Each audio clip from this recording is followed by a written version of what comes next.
I'm Alastair Stewart, and I make my living reading the news, and I've been asked to chair this session. From Pussy Riot to Pistorius, we've grown accustomed to seeing how other countries put their villains and indeed their victims on television. Only last month, Channel 4 broadcast a landmark documentary following a Scottish murder trial.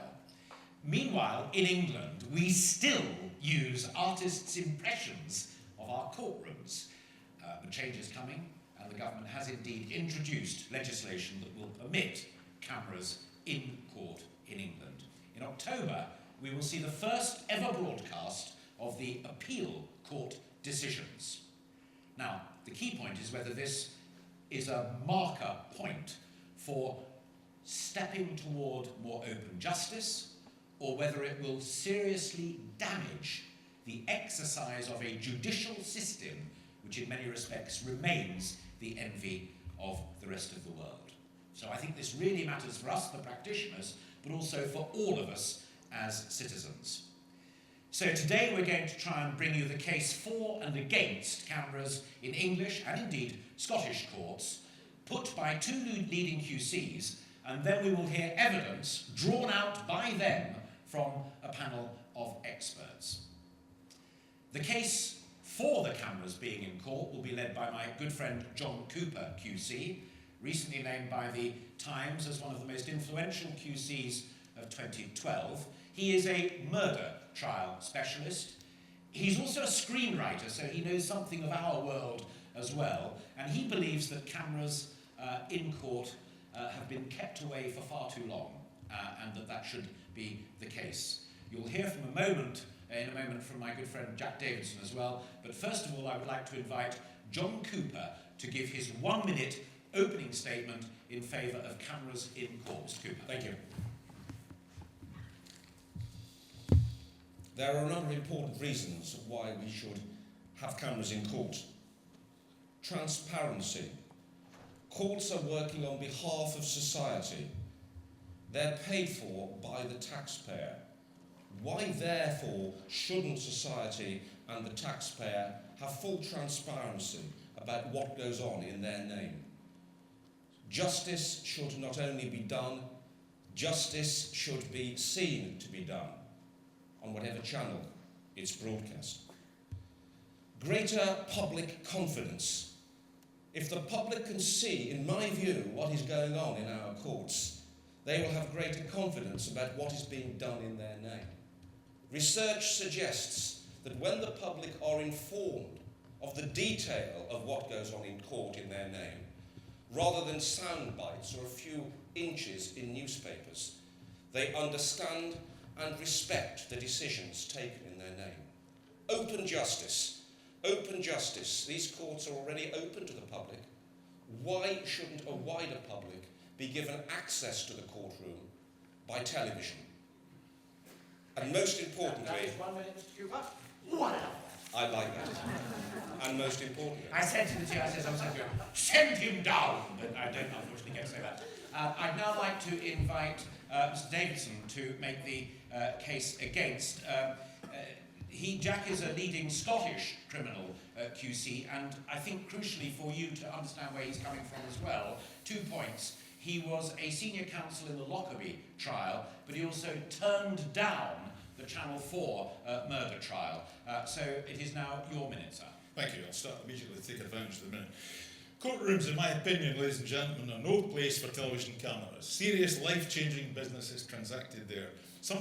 There is something innately distasteful and intrusive about focusing in on human misfortune to provide TV viewing for watching millions. Cameras, their presence in court also add unnecessary pressure on those involved. In my opinion, public confidence in and general awareness of the justice system is high. There is already sufficient information about it in the public domain. Who or what drives this apparent thirst for heightened public knowledge of our justice system? Have there been demonstrations in Princes Street? Have there been weighty petitions handed in to Downing Street, accompanied by Chancellor? We want cameras in court. No, ladies and gentlemen, it's driven by commercial interests, the chase for ratings. This will lead to Big Brother type programmes and the cult of celebrity lawyers, perhaps with logos on the back of their gowns. You know a McTavish defence makes sense. Instead of match of the day, trial of the week with the legal equivalent of Alan Hansen holding court. Ladies and gentlemen, on a serious note, this will amount to licence for cheapening and diminishing the status of our justice system, and I oppose it. Thank you. Thank you very much indeed. Ladies and gentlemen, a round of applause, I think, for our two brilliant eminent QCs. Now, as I said at the beginning, they have the right to draw argument and evidence, as it were, from our eminent panel. They are sitting in the middle there, John Battle, and I'm partisan in this matter and declare an interest because he's head of compliance for us at ITV News. Sitting at the end of the panel is David McKenna. David is the Chief Executive of Victim Support here in Scotland. And here on my left is Mark Raphael, who's now the Creative Director at Dragonfly, but he was at Channel 4 when the murder trial was commissioned. So they will be the witnesses that the QCs can draw upon when we make the three arguments, and I'm desperately trying to protect around about 15 minutes at the very end for you to be able to put questions, and you can put questions to the QCs or indeed to the witnesses, and then I'm going to ask for a show of hands as to whether you think the argument is made or not. Now, we've couched this in terms of charges, and I'm grateful to the QCs for doing it in that way.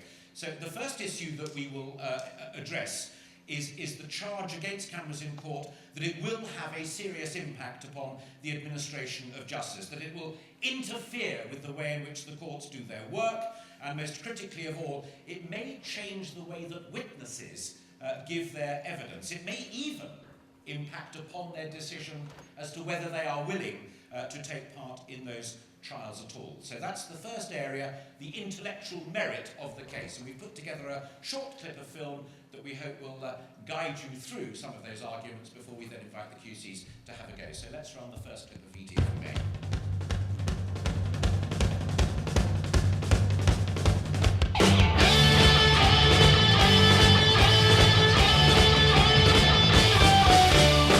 Courts, they only spoke to confirm their names, ages and address. Mairead Philpott showed little emotion as the name of each child was read out.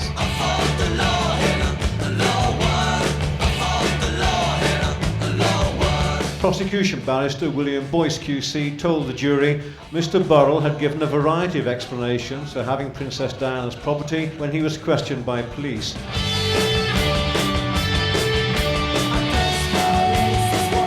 Sal, may I invite you to take your seat as a Justice of the Supreme Court of the United Kingdom. There's no good reason for not allowing people to see the judge, hear the sentence in the judge's own words. The courts and tribunal service will be reformed to increase efficiency, transparency and judicial diversity. A man has been jailed for life in Scotland for murdering his former lover, and in a legal first, TV news cameras were allowed in court for the sentencing. You lost your temper and murdered her in a sustained attack.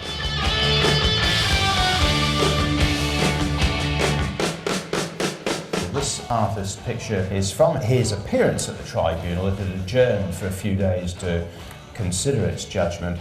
It wasn't filmed or recorded, of course, because of the rules of the tribunal, but the journalists were there. It was a public hearing, and he was saying that he is not mentally ill.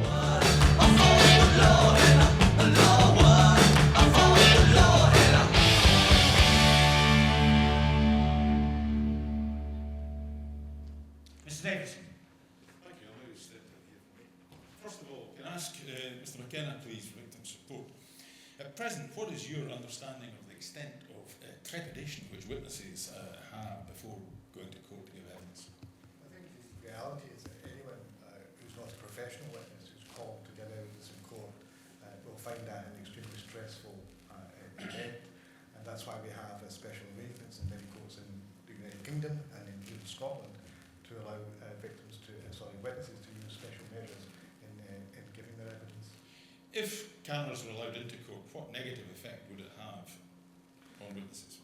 I'm not sure it needs to be a negative effect, but it certainly needs a lot of care and attention to ensure that the interests of victims, accused persons, convicted individuals and other witnesses are protected in terms of how that broadcasting would be regulated. And how would that be achieved, do you think? How could it be achieved? Well, I think that the interest of the witnesses themselves should have the right to identify whether or not they wish to have their information and their evidence actually broadcast. Yes. And regulation should have to work around that to ensure that when that happened, that their wishes were taken account of. Mr. Raphael, would familiarisation with the courts through broadcasting court proceedings be a good thing? Would it not in fact diminish the general respect for the court? Is there a risk of that happening? The mystique of the court? Sorry? Diminishing the respect of the court? I don't think so, no. No. You don't think there's something to be said for the fact that, broadly speaking, cameras not being allowed into court means that there is an enhanced feeling of respect and possibly mystique for the court, which is constructive in the administration of justice? I think by showing the court in action, if you are a witness or a victim, you can see the process in action. It demystifies it. So if you are anxious about speaking in a courtroom in front of a lot of people, you've seen what happens. You've got a mental picture of what you're about to undertake. Would it not encourage people, witnesses, to cut corners, take chances in the giving of their evidence? I don't think so. You don't think so? Mr. Battle, so far my understanding is that the whole proceedings in a trial have been filmed, but not all has been used in the broadcast programme. Are there any issues that arise from the non-use of material which has been filmed, which has been stored, from a confidentiality point of view? I don't think so. What's important here is essentially judicial control, and essentially the judge can order the material, the witnesses to be filmed or not. So your point about sensitivity to witnesses, it's not a question of film all or film nothing. Sensitivity to witnesses is very important. In terms of unbroadcast material, the situation in England from October will be that the copyright belongs to the Crown, so they will have control of the material. So there's no question of material being squirreled away where the Crown cannot get hold of it. It's their material. If supposedly confidential discussions were picked up and broadcast on camera on a programme, would that not be a negative step?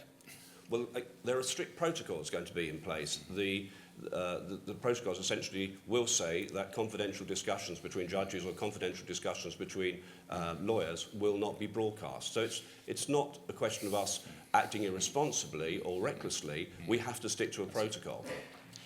And that's assuming, of course, protocols will be observed, but protocols are broken right, left and centre all the time, aren't they? No, not at all. We're a responsible organisation, ITN, the group that are taking part in this, the new system in England and Wales are Sky, BBC, ITN and PA, all very responsible organisations. So it's very unfair for you to suggest that we're going to act irresponsibly. So far as jurors are concerned, the film which was broadcast recently didn't identify the jurors. But nonetheless, the jurors must have been aware that filming was going on and that they would be captured on that film. Is that not a danger to the administration of justice, that their perception is that at some point, through some mistake or inadvertence, their identities could be revealed? Is that striking at the heart of the justice system? Well, again, if you showed pictures of the jurors, that would be a contempt of court. So what really needs to be recognised here is filming the courts is not really different to any type of reporting. We have to comply with court orders, we have to comply with the contempt of court laws, and if we won't, we don't. We answer to the judge. So we won't be showing jurors or breaching court orders. Mr. Davidson and indeed Mr. Battle and the others, that is the 5 minutes. Right. I'm most grateful. Thank you very much indeed. I thought that was absolutely brilliant. Thank you. Brilliant start. Do take notes. You've got your 15 minutes to come back and pick stuff up at the end. I'd now like to invite John Cooper to put the contrary argument via our witnesses. John Cooper. Mr. McKenna, victim support in England has said that the criminal justice system, needs to be more transparent and accessible. Do you agree with that proposition? Absolutely. I think bringing cameras into court is not about a small step forward in the 21st century.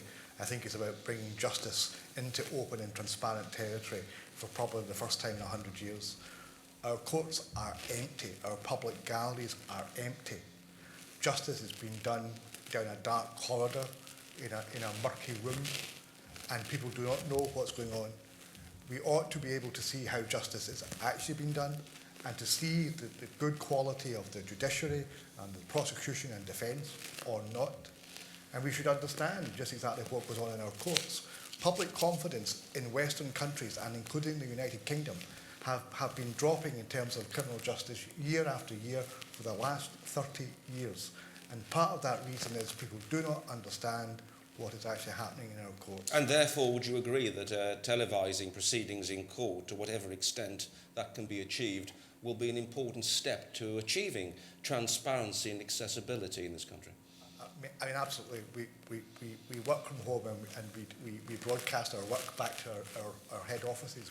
We communicate all the time electronically and by visual and sound. But there's a really important point, because we should always look ahead. And I mean, the reality is that in 20 or 30 years' time, trials will not be taking place in the courtroom any longer.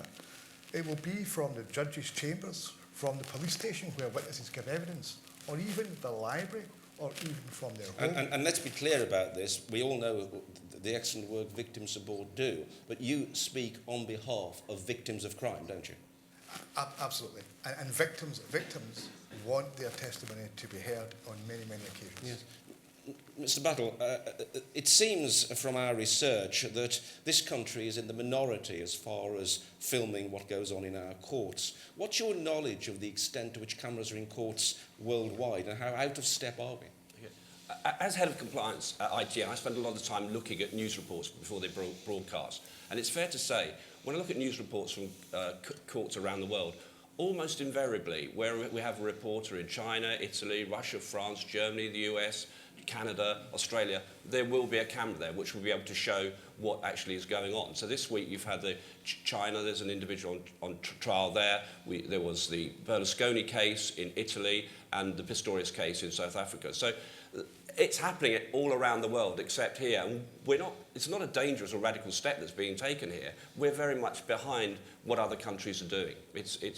I think it's shameful how long it's taken to get cameras into our legal system. Powerful word, shameful. You feel that strongly that we're so out of step with the rest of the world as far as, using Mr. Kenner's adopted expression, transparency and accessibility? I do think so. I think it's taken far too long. Over 100 years ago, there were photographs taken in a court. There's photographs of Dr. Crippen in the Magistrates' Court in Bow Street. And here we are, over 100 years later, and there has been no televising or broadcasting of proceedings at all. Why is it that journalists can tweet from a court, they can blog from a court, but they can't? The most powerful medium, television, the means of communication most people go to, can't broadcast what's going on there. You're legally trained. You were trained as a barrister, I think, dating back near to my time, about 1985, is that right? Exactly right. So you're aware of the importance of of law and procedure and the protection of the process. Of course, I am a barrister, and I was a barrister in the courts defending and prosecuting for a while. I think what's important here to recognise is that parts of the proceedings lend themselves very much to broadcasting. For example, the sentencing. If someone has been found guilty of a particular crime, why shouldn't the sentence be able to be broadcast? If I can stop with that, because I'm obviously sensitive for time. Mr. Raphael, you're in a probably privileged position of having actually filmed court proceedings and some of the concerns that have been expressed about the problems. How did you seek to eliminate those problems? I think the process we undertook was to go into a courtroom on a weekend when it wasn't being used, put small cameras, very small cameras, fixed cameras, into the courtroom, very small, you barely notice they're there. The courtroom's already mic'd. There are microphones there for the witnesses to be heard. We added an additional mic or two for atmosphere, and we stepped back.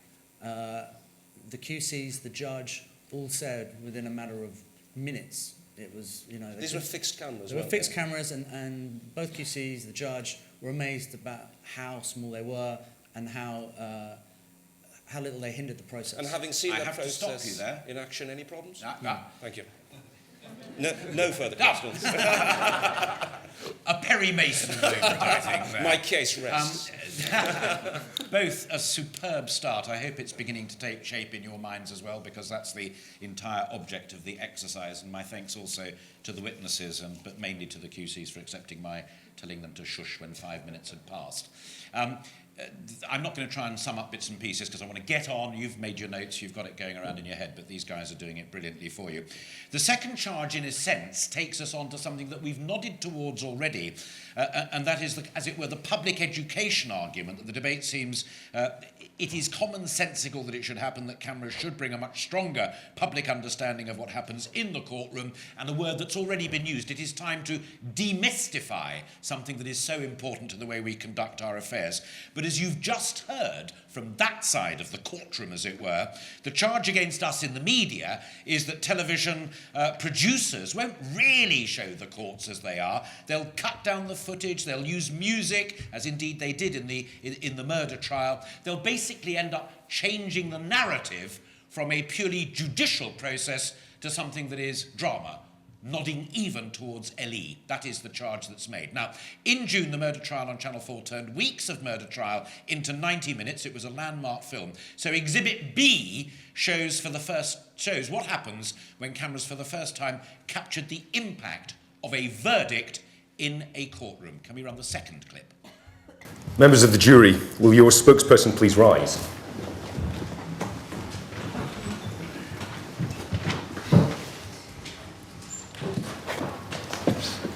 Have you reached a verdict in respect of the accused Nat Gordon Fraser? The jury has reached a verdict. What is your verdict in respect of the charge on the indictment? Guilty. Is that verdict unanimous or by a majority? Majority.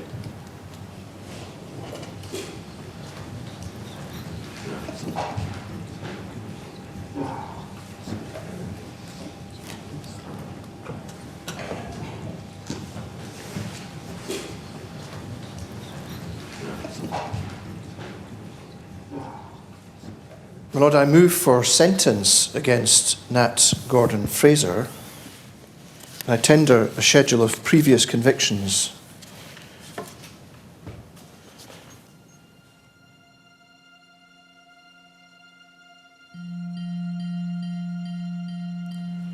My Lord, there was a history of domestic disharmony. At one stage, many years prior to 1998, Arlene Fraser sought sanctuary at a woman's refuge. His most significant previous conviction is the assault upon Arlene Fraser by the accused by manual strangulation on the 22nd of March 1998, just over 5 weeks prior to the murder. It could have been Morse, it could have been silk. Yeah, no, please do. It was a brilliant piece of work. It was reality. That actually happened. They were real people, real judges, real jurors, and indeed the real accused. So the charge being that we in the media would turn real life jurisprudence into just another drama. Mr. Cooper, your case is that is not so. Your witness is for 5 minutes. Thank you. Mr. Battle, if I could start with you, please. At the moment, let's compare what we've got. And that is effectively a few inches in some newspapers and maybe a few seconds on some news items, with all due respect to our learned moderator. It's not much, is it, at the moment? No, certainly couldn't show that, and credit needs to be given to the Scottish system because they are way ahead of England and Wales. What we're rest with is essentially court sketches. I mean, the idea that in 2013 that people are getting their information about what's going through a court through a crayon sketch, I mean, that's ridiculous. What would be proposed in England is essentially that we would be able to show, at the very least, the defendant coming into court, the sentencing, witnesses, if appropriately ordered by the judge, and essentially the judge will have control. So it's no reason, in my judgment, why the judges shouldn't allow the public to see what's going on in the court. When you say the judges have control, because this is a legitimate concern from the other side of the argument, what sort of control, as far as you're aware, have the judges and will the judges still retain? Well, they'll essentially be able to say yes or no. They have complete and absolute control. Actually, in the statute that brings the change, it says there's no appeal from that particular decision. So this particular issue is not really that different to any other issue within the court as to the procedure, administration. The judges have control, and that is accepted by the editorial side. What the judges don't have control of is what's actually reported. That's an editorial decision, so it will be down to editors and journalists to decide what goes in the report. So we have separation of powers here. Judges don't judge, and editors edit. And presently, the argument is a drip process, isn't it? Sentencing first, effectively, as far as the criminal courts are concerned, and then trial. Is that right? I think that's right. This is a step at a time. There is a new beginning, I think, in England and Wales, and I think it is right. There will be assessment and monitoring as to how it goes. But actually, let's be clear here. Within 10, 20 years' time, I imagine, I totally think it's inevitable that we will have in England and Wales what is possible in Scotland. Thank you. Mr. Raphael, if I could come to you now, again, using the programme we've just seen, and my compliments to you for it. Education is the point we're discussing at the moment. What were the key educational aspects, as far as you're concerned, of the programme? I think that clip was quite revelatory in some ways, because the fact that if it was a drama, you wouldn't have that piece in the film where previous convictions are kept behind, because in a drama it's two people, two QCs that don't like each other, some evidence comes in the last minute, they get found guilty. The process of what happens within a courtroom was shown. What about the importance of the deterrent effect? Because obviously sentencing and people being found guilty of the crimes they've committed, it's important society sees the deterrent effect of what happens when you break the law. Is that also an important aspect of a programme like yours, effectively showing the consequences of crime? Yeah, I think there's an element to it. I think the element of seeing the level of, there are over 100 pieces of evidence. The trial was 6.5 weeks long. There are over 60 witnesses. The effort and energy that goes into getting an accurate picture and a fair verdict is important for us to see. It's an incredible system, the judiciary, and from my point of view, seeing it in action is heartening. Personal question: what did you learn from your programme about the criminal justice system? Well, I think the bits in our documentary that I think we made sure were in were bits where the QCs talked to each other at the end of the day. What did you think of that witness? It wasn't two people that are diametrically opposed. It was an insight into a working institution. Thank you. Mr. McKenna talked a moment ago to Mr. Raphael about the deterrent effect and the importance of putting over the deterrent effect on programmes like this. How important is it that people know the consequences of their crimes? I think it's absolutely important that the community and the people affected directly by a particular crime are able to know that they can share their pain and their suffering and what actually happened in that process with the wider community. Many victims will say to us, if people only knew what happened in court, they would have taken a different point. We saw on that film, for instance, a moment ago on the clip, the reaction, I presume, of the family to the delivery of the verdict. And of course, it could be the exact opposite reaction. It's a not guilty verdict. Families very upset and very distressed. Even when it's a guilty verdict, the family might go on to make a victim impact statement, and they might want that statement to be broadcast, so that everyone could hear. A victim impact statement, those that may or may not know what it is, it's effectively a statement made by the survivors or the victim, him or herself, indicating the consequences of the crime. How important are those statements to be got over to the public? It's the only real opportunity that the families of victims, and indeed sometimes victims themselves, have to put formally on record in the United Kingdom how that crime has affected them. A cathartic process. Thank you. Thank you very much indeed. Mr. McKenna, my apologies for interrupting, but I'm trying to be quite rigid on this. Mr. Davidson, your witnesses. Mr. Raphael, what educative aspects has the broadcast of the murder film produced?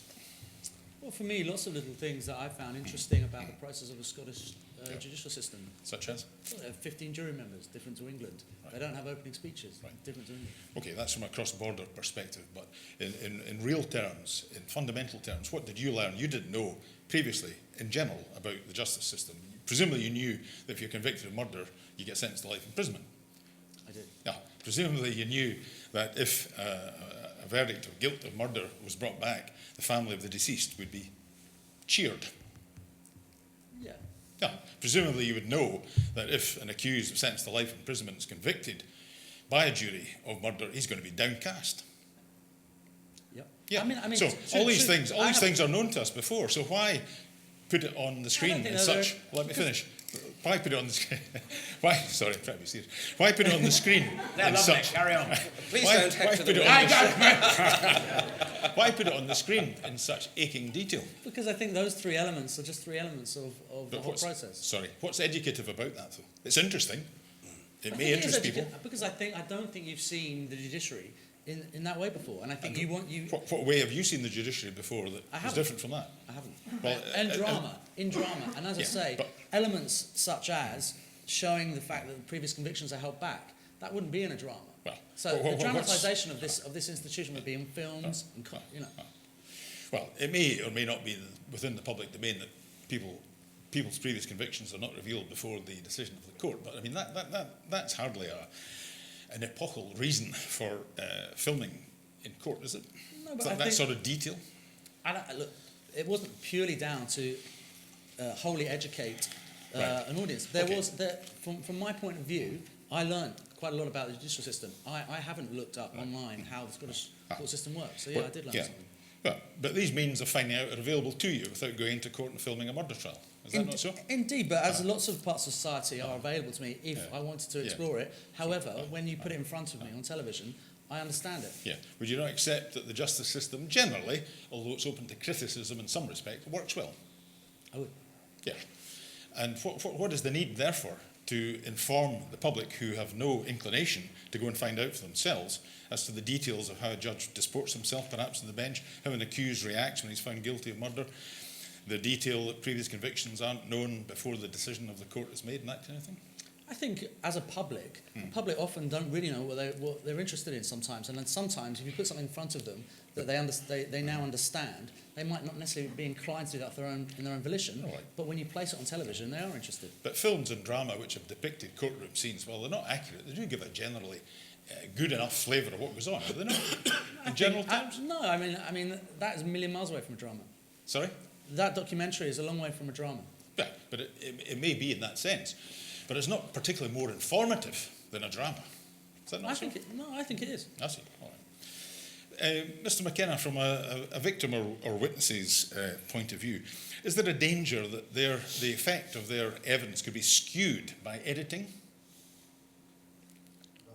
That's probably a question better served by colleagues. I'm asking you, sir. Colleagues, yeah. I think that there has to be proper controls and regulation over the broadcast of court business, and I think the judge plays a really important part in doing that. But I mean, there's always a risk. There's always a risk something will go wrong. Ask Gordon Brown. Yeah. Mr. Battle, you mentioned the difference between the judge controlling matters and editing. Could you just elucidate me a little bit more on that, please? Where does the judge's remit stop in this sense? The judge's remit doesn't stop. The judge will have control over whether filming can take place, i.e. can say, I'm happy for filming to take place or not. When it comes to editing, that will be a matter for journalists, and we are governed by laws and industry regulations. So the contempt of court law requires us to fairly and accurately report what's going on in the court, as does the Ofcom broadcasting regulations. That doesn't inhibit you from focusing perhaps on the lurid, the sensational and the salacious. But that's nothing really to do with cameras in court. That's what you're talking about there is reporting generally. So the starting point must be, and as always has been really, openness. So your point applies equally to newspapers as it does to cameras. It's not really a television point. Yes, but if the point obviously is though that cameras are much more vivid than reading a dry newspaper account. And what you're particularly interested in from the point of view of televising, from the television company's point of view, is the sensational. Because I'm afraid, I apologise, but we certainly don't have time for the answer. So you may choose to come back to that when we get to our Q&A session. But for the time being, thank you very much indeed, Mr. Davidson. We come to the third and final chunk that we hope to consider, and we're on schedule for you to have 15 minutes, so I hope you're still making tons and tons of notes. And I'm delighted with this because intellectually it flows beautifully. It is precisely the point that they were about to examine there, and that is how the media will behave if we are given this licence in terms of choosing what to broadcast and indeed how to broadcasting it. Filming in court may be an important step toward opening up the justice system, even making it more accountable. But one of the strongest charges against the media is that we face budget cuts. We are ratings chasers, there's no denying that, and it will lead us to show, I think as the quote was just a moment ago, the lurid and the salacious rather than the educational and the esoteric. Some of the most famous moments in recent past have been captured in courtrooms, and some of them literally caught history in action. Some of them led to fears of a media circus, which brings me very neatly to our final piece of evidence, which we are calling Exhibit C, the media circus and international examples thereof. Maybe run the final clip. Judges from Britain, America, Russia and France assemble in Nuremberg's courthouse. The tribunal sits in judgment upon 20 leaders of the Nazi Party. One of America's most notorious mass killers has been executed. He was no ordinary killer. He had looks, he had charm, and he was a law student who tried at times to conduct his own defense. If it doesn't fit, you must acquit. It's astonishing what we've sunk to here. That hand, this glove. This isn't anything from Murder, She Wrote. Louise Woodward took Matthew Eaton and shook him. He was the last defendant to be brought to the courtroom in a building which was once his Bath Party headquarters, the centre of his power. On October the 3rd, 2011, 4 years after Meredith Kircher's murder, they were cleared of all charges and released from jail. Before he sat, a far-right salute. No remorse. Some of his victims watched, just feet away. Pistorius was here seeking bail, accused of the premeditated murder of his girlfriend Reva Steenkamp. His lawyer whispered, "You're going to be okay. Thank you, sir," the response. Cameras were switched off as the magistrate began, raising questions about Pistorius's account of Valentine's morning. Absolutely intriguing, and finishing there with one of my colleagues, of course, Riot.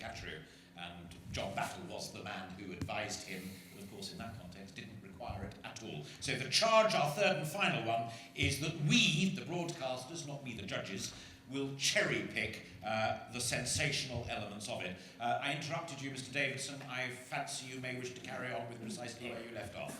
Your witnesses for 5. I won't actually.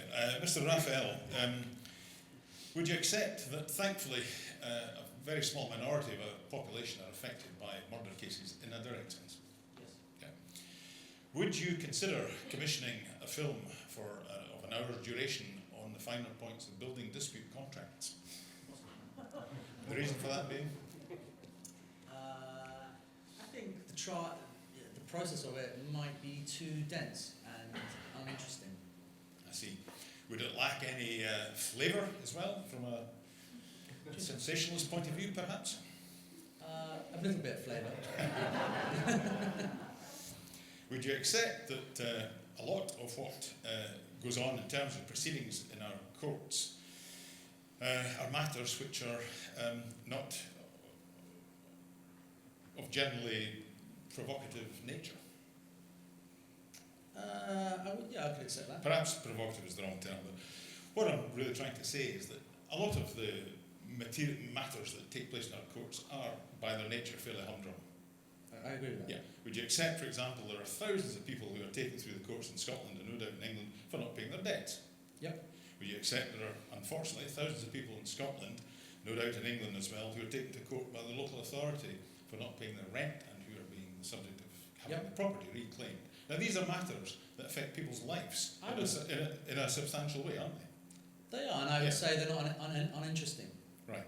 But would you make a film of them? Potentially. Would you? Potentially. Really? I mean, I think if it's affecting, if it's important, I mean, as a former commissioning editor, things that affect people's lives. Former commissioning editor. I think people commission films and documentaries that speak to an audience, and if that's something that's happening in a more widespread social issue, then we might. Yeah. So you would consider doing an hour's programme, for example, filming in Glasgow Sheriff Court on the recovery of possession of let properties from the Strathclyde Council? I think a bit of flavour is a fair... of course it is, because the ratings for such a programme would be, without being offensive, next to zero, would they not? Potentially. Yeah, and ratings are important to you, are they not? To a degree. To a degree. What degree? I think... Order! I think I commissioned the documentary. Yeah.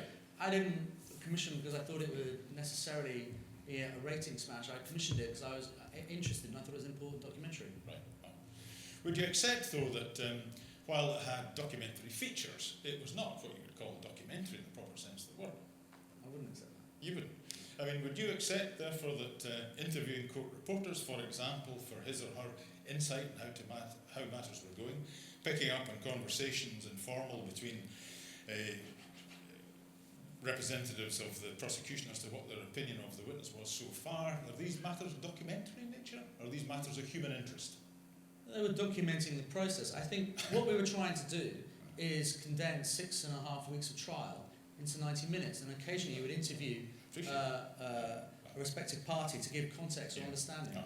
What about soundtracks, melodramatic soundtracks leading off into mysterious wooded areas, for example? How does that fit the documentary prototype? Because I don't think it was melodramatic, the music. I think sometimes wasn't. music... How would you describe it? Atmospheric. You should be a lawyer. Essentially, music is used to change scene, change day, and as a documentary, we watched it without music, it was better with music. Mr. Battle, is it not the case that any educative benefit is fortuitous from such a programme? Definitely. Fortuitous byproduct, I should say. No, I don't think so at all. I think the public will be better informed about how our justice system works. They'll be better informed when they turn up to court as a juror or a witness or a claimant in the case, if they have a better knowledge of how the system operates. Right. So I think the public will benefit. Do you not think that the public would know in advance of the broadcast of that film that basically in a court there are lawyers for both sides, there's a judge and there's a jury, people ask questions and people sum up and the jury makes its decision? Would people not know that in general, the vast majority of the population of this country? They would do, but yeah. What I would say to that, I was quite struck by a letter I read in the Times not long ago, where he said that he'd written in to talk about his experience as a juror, and he turned up, he was expecting something completely different to what it was. He expected, spectators in the gallery, people clapping and cheering, and over-aggressive cross-examinations. It's important the public have a proper understanding of how the courts work. Yeah, but these are all, to use that awful phrase, but I have to do it again to you, sir, and I apologise profusely for so doing, but that's 5 minutes and 4 seconds. Thank you very much indeed. Our final piece of cross-examination on this, our third and final theme, is Mr. Cooper. Your witnesses for 5. Mr. Battle, how different perhaps will the coverage of courts in this jurisdiction be to perhaps some of the more dramatic appearances we've had overseas?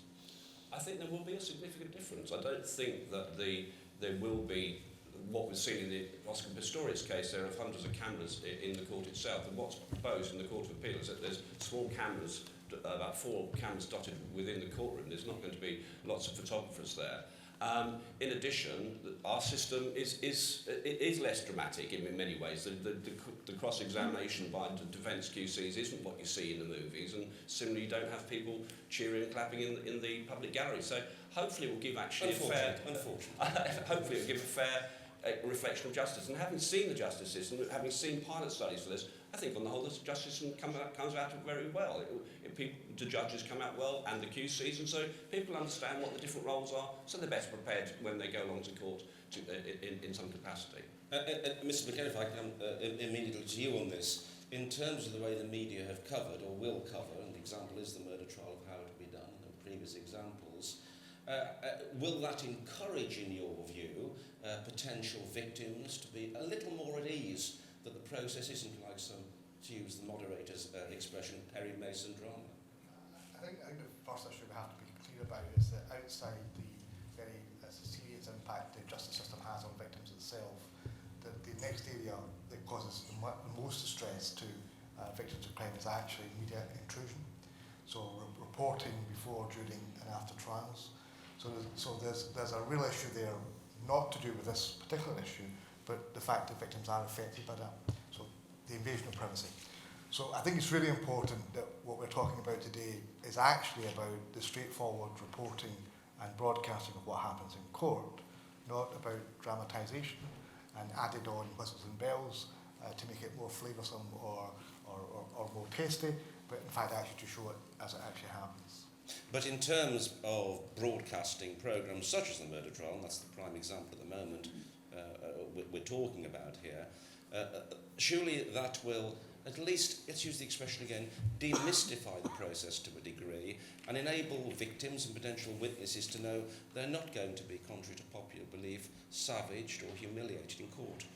Well, I'm not sure about that. I mean, because victims will still come routinely and tell us that they had a very distressing, upsetting time. You know, in Scottish courts, you can't sit down to give evidence unless you ask. You can't get a glass of water. It's not there on the table. You've got to ask for it. So still is a very distressing situation for victims.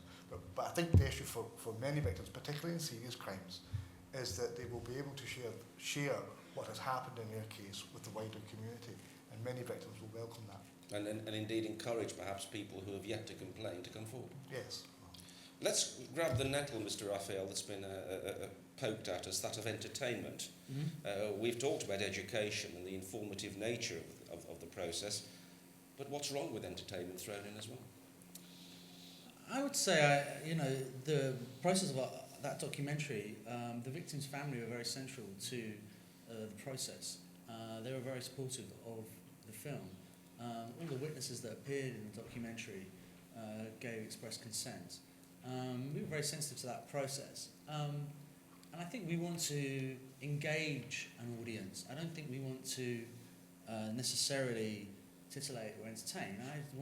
We were trying to engage an audience in this process. And as a commissioning editor, and again, probably many in this audience will know the answer to the question, can one simply present an image on the screen without perhaps presenting it in a certain way?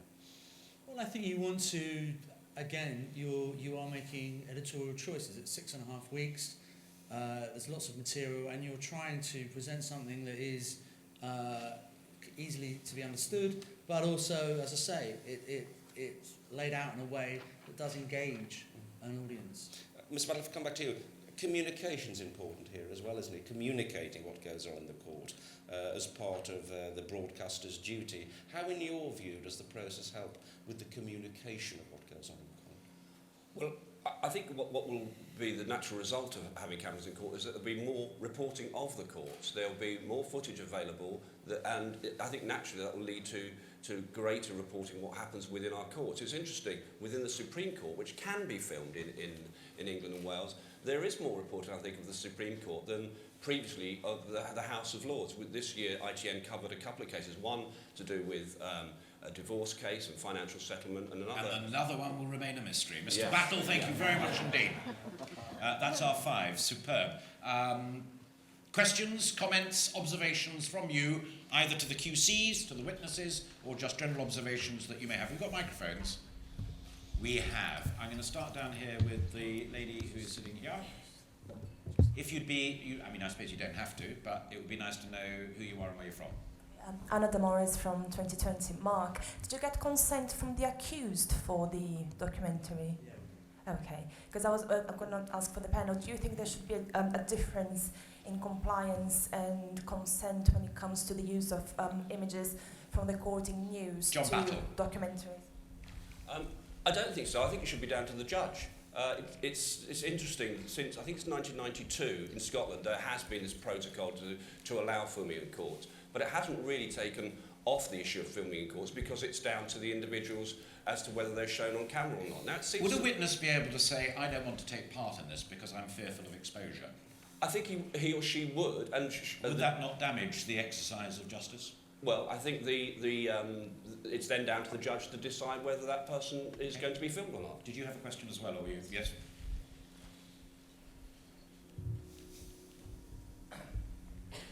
Tim Carter, 2020. Isn't the real concern that if you take this process to its logical conclusion, where you're not just filming the verdict with the judge, but you're actually filming the entire process of the trial, that the worry is that you get trial by media rather than trial by jury? Mr. Raphael. No. But, I mean, from our point of view, having made that documentary, the jury were unaware of the whole process. The media, as it were 6 cameras in a room. Sure, but a documentary happens after the event. I'm thinking more of actually ongoing news coverage during a trial, like the O.J. Simpson trial, for example, where public, because you can see with cameras, people look ugly, they look sweaty, there's just, people, the public will make judgments about people in the courtroom that aren't necessarily germane to the actual process of justice. Mr. Raphael? Well, I think, again, from a documentary point of view, it's a slightly different question to what Tim's saying. Tim's talking about news and people having an ongoing conversation with an ongoing trial. Documentary is obviously, our documentary didn't work like that. It's maybe one for... Are you confident, Mr. McKenna, that whether we have cameras or not, that the exercise of a jury, be it 12 or 15 honest men and women, would not be impacted upon? No, I don't think it would at all. Does that not protect precisely the point that he's worried about? I mean, I think even today, without any cameras in court, people are trial by jury through the newspapers, through the radio, through just the reporting without the court.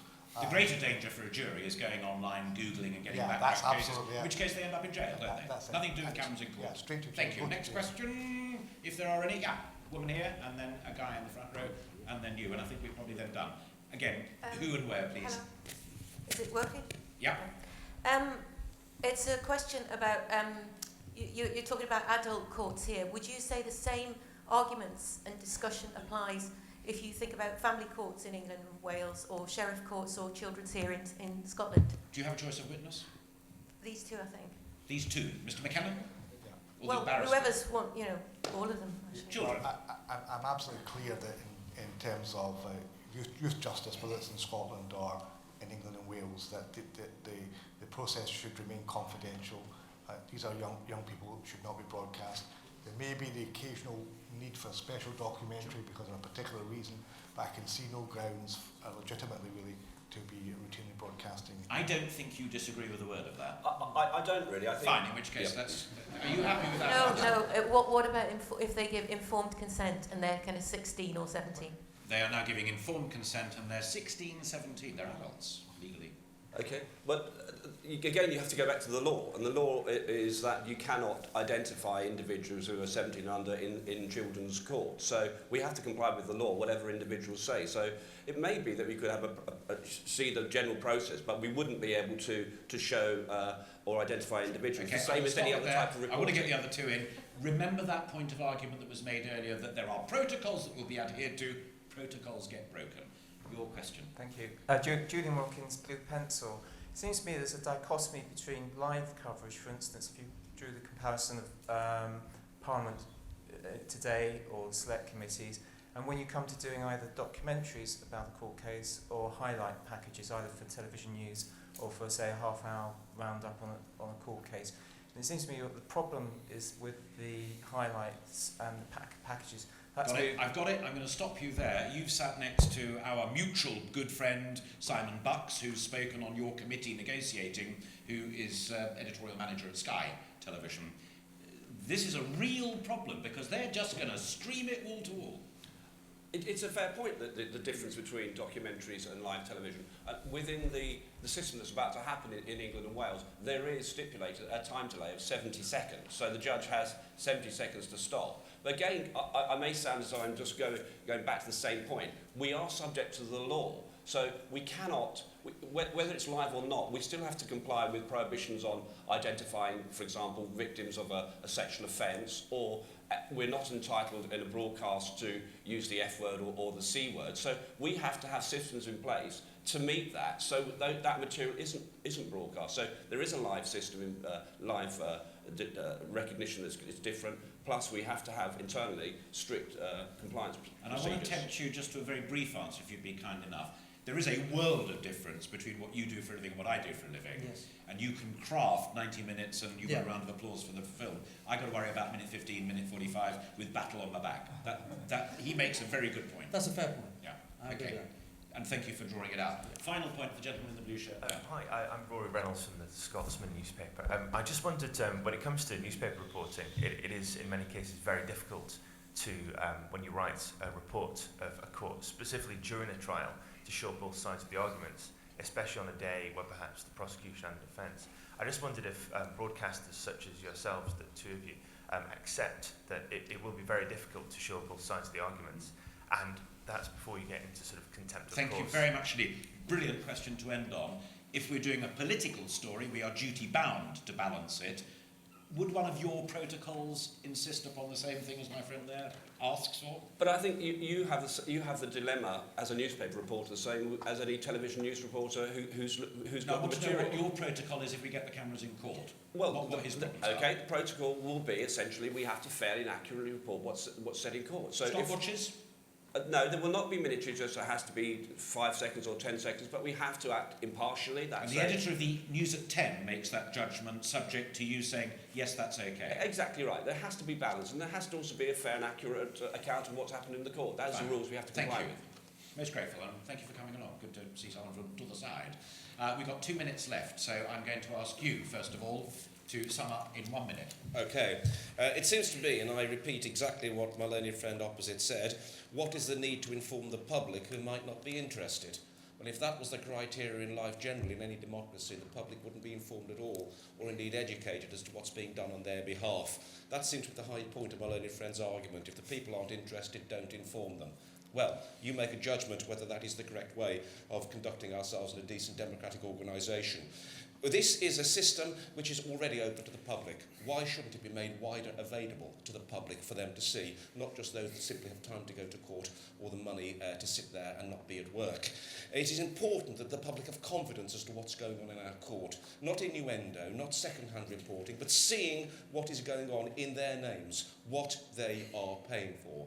Yes, there are concerns about protecting witnesses. There are already procedures in place in court provided by a number of acts protecting vulnerable witnesses. They will remain and continue to protect, whether broadcast or not. Contempt of court will not go away. Mr. Cooper, thank you very much indeed. They'll go away like I am. Mr. Davidson, 1 minute, sir. Thank you. The public are already well informed about, generally speaking, what goes on in court. What would interest them more, of course, is to find out more about the sensational happenings in court.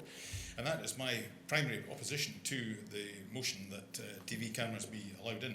The cry went up some time ago for transparency in our courts, and the impression was given that our courts are conducting their business in some form of a cult. Now that is far from the truth. Anyone who wishes, within reason, can go into a court, observe what's happening. There are newspaper reports, there are television reports, there's internet now available, so people can inform themselves if they wish to take their interest to a healthy and wholesome level. The amount of education that can be achieved in any event is very limited because each case is different on its own facts and circumstances. And unless you really want to educate yourself properly, go and get law books, go to a course, then what you'll learn from the television is just superficial, nothing more and nothing less. And the whole effect, in my opinion, of allowing cameras in is that it cheapens the process of justice by intrusive voyeuristic Thank you very much programmes. indeed, Mr. Davidson. Thank you. Brilliant. I'm going to give you 10 seconds to just think for a moment, and during that 10 seconds, 2 utterly brilliant QCs who've done us so proud today, and a brilliant panel. Please join me in thanking them very much indeed. We wrestled long and hard with this, and I'm not going to put any caveats in. You've heard them brilliantly and eloquently put by the QCs and by the panellists, so I'm simply going to put to this totally partial audience the question: do you believe that under protocols that may or may not be broken and protections that may or not be respected, that on balance you believe that cameras should be in court? Those of you who say aye, raise a hand. Thank you. And those of you who remain to be persuaded? And any abstentions? Any abstentions? Overwhelmingly carried, but by 10 at least, I think, folk who are still yet to be persuaded. My thanks to Channel 4 for sponsoring the event. My thanks also to the technical team who made it all possible, for running the clips beautifully and educating you. Most of all, from all of us to you, when you've got such a fabulous agenda to choose from. Thanks for choosing us. I hope we've given you further food for thought. Thank you very much indeed, and have a great day.